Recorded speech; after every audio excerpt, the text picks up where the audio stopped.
বিবাহ তালাক হওয়ার পর সেই বউ নেওয়ার বিধান কি? তালাকের পর স্ত্রীকে যদি কেউ ফেরত নিতে চান তাহলে সেক্ষেত্রে তালাকটা যদি ফেরত নেয়ার মতো তালাক দেয় তাহলে ফেরত নেওয়া যাবে।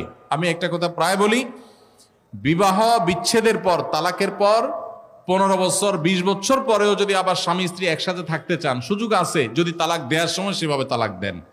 আমাদের দেশে সাধারণত তালাক দেওয়ার ক্ষেত্রে আমরা 1 তালাক 2 তালাক না, পারলে শত শত হাজার হাজার তালাক দেই। স্ত্রীকে একা না পারলে স্ত্রী 14 গোষ্ঠী সহ তালাক দেয়, আছে না নাই? এগুলা বিভ্রান্তি। যারা বিবাহ করেছেন তাদেরকে বলছি, আর যারা বিবাহ করবেন তাদেরকেও বলছি, খবরদার, দাম্পত্য জীবনে স্বামী স্ত্রীর মধ্যে যত বোঝাপড়ার গরমিল হোক, যত গন্ডগোল ফাসাদ হোক, কখনো রাগ উঠলো আর তালাক ঝেড়ে দিলেন, এই কাজটা কখনো করবেন না। আমি আমার এক উস্তাদ খুলনা দারুল উলুমের, ওনার কথা প্রায় বিভিন্ন জায়গায় বলি।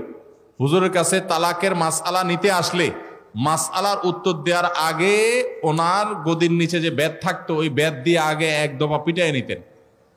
সে কোনো অফিসার, সে কোনো ব্যবসা প্রতিষ্ঠানের মালিক এসব দেখা দেখি নাই। তালাকের মাসআলা কোনো পুরুষ লোক জানতে আসছে, এই মাসআলার উত্তর দেওয়ার আগে উনি বেতটা বের করে শরীরে যত জোর আছে জোর দিয়ে 4-5টা বাড়ি আগে মারতেন। বোনের কারণে, ননদের কারণে, শাশুড়ির কারণে, বাইরের লোকের কারণে নানান ভুল বোঝাবুঝি তৈরি হয়। দিন যত অতিবাহিত হতে থাকবে, যত পারিবারিক জীবনটা সামনে এগোতে থাকবে, লাস্টিং করতে থাকবে, সন্তান বড় হতে থাকবে, ইনশাল্লাহ দেখবেন এগুলো সব হারায় যাবে। যারা ধৈর্যশীল তারা সবর করে, যারা অধৈর্যশীল তারা আগে ভাগে রাস্তা 2 দিক করে ফেলে। এই জন্য ধৈর্য সহ্য ছাড়া কখনো পারিবারিক জীবন টিকানো সম্ভব নয়।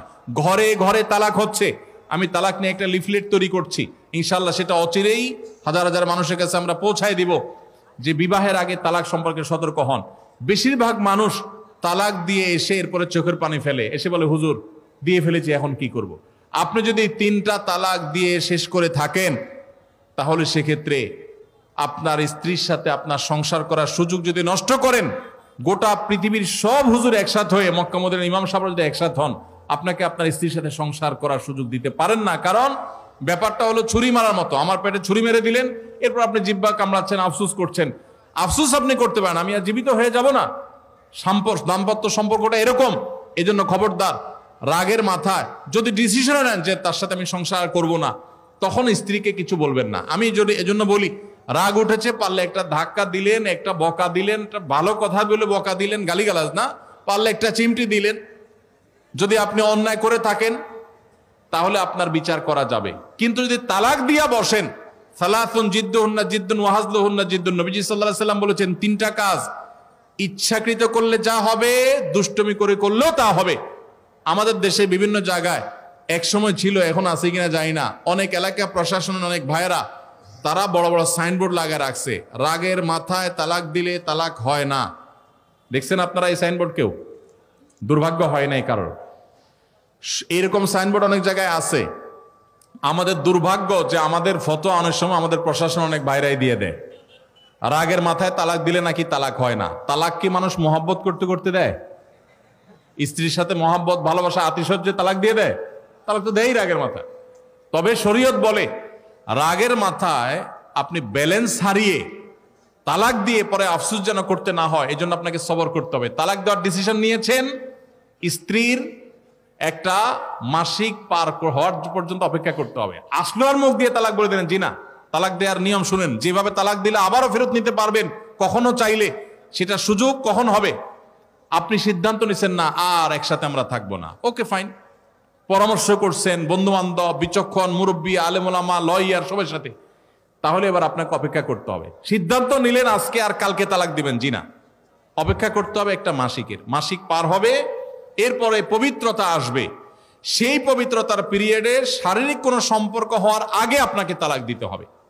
এটা হলো তালাকুস সুন্নাহ। এভাবে শরীয়ত তালাক দেওয়ার নির্দেশ, যদি দিতে হয় এভাবে দিতে হবে। কেন শরীয়ত এতগুলো স্টেপ অবলম্বন করছে জানেন?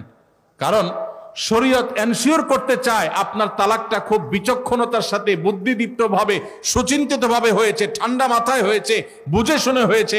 আপনি এটা অ্যাবনর্মাল হয়ে মেজাজ হারিয়ে আপনি মাথা গরম করে দিয়ে ফেলেননি। এটা নিশ্চিত করবার জন্য এতগুলো সময়, এতগুলো স্টেপ নিয়েছে যে একটা মাসিকের পিরিয়ড পার হওয়ার পরও স্বামী স্ত্রী একে অন্যের প্রতি যথেষ্ট আকৃষ্ট হওয়ার কারণ থাকা সত্ত্বেও সেই শারীরিক সম্পর্ক করার আগে আপনি তালাক দিচ্ছেন, মানে হলো যথেষ্ট যৌক্তিকতা আছে এবং আপনি খুব কনভিন্স হয়ে বুঝে শুনে তালাক দিচ্ছেন, এটা এনশিওর করার জন্য শরীয়তগুলো বাদ দিয়েছে। এই বাদ পার হওয়ার পর আপনাকে তালাক দিতে হবে। আমাদের দেশে হাজারের ভিতরে 999 জন মানুষ তালাক দেওয়ার সময় মুখ দিয়ে আসলো আর পট করে তালাক দিয়ে দিল। এটা সুন্নাহ তালাক নয়। এই তালাকটা এইভাবে তালাক দেওয়া এটা একটা গুনাহের কাজ। এভাবে তালাক দিবেন না, তালাক দেওয়া যাবে না।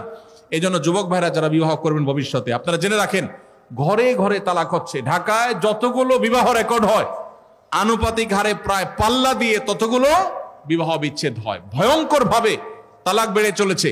কয়েক জায়গায় মাহফিলে গিয়েছি, এলাকার চেয়ারম্যান সাহেবরা বলছে, ভাই আমি চেয়ারম্যান হওয়ার পরে যে বিচার আচার আমার কাছে আসছে বিসমিল্লাহি করছি তালাকের বিচার দিয়া। একজন বলছেন যে কয়েকদিনের ভিতরে 20-25টা তালাকের বিচার আসছে, আর যেগুলো আমার কাছে আসে সেগুলো তো আমাদের হিসাবের বাইরে। এই জন্য আপনাদের প্রতি উদাত্ত আহ্বান রাখতে চাই, আমাদের সংসারগুলো সব খান খান হয়ে যাচ্ছে। সবাই সংযমী হতে হবে, ধৈর্যশীল হতে হবে।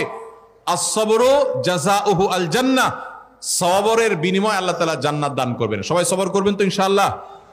দাম্পত্য জীবনে আর যা হোক, খবরদার কখনো মাথা গরম করে তালাক দিবেন। আমি যেভাবে বলেছি সুন্নাহসম্মত তালাক, এভাবে যদি পিরিয়ড যাওয়ার পরে, সুস্থ হওয়ার পর, শারীরিক সম্পর্কের আগে একটা তালাক দিবেন, এটা হলো সুন্নত। তালাক কয়টা হবে? একটা। একটার বেশি তালাক দিবেন সেটা জায়েজ হলো না, জায়েজ হবে একটা তালাক। একটা তালাক দিলেন, বাস রেখে দিলেন।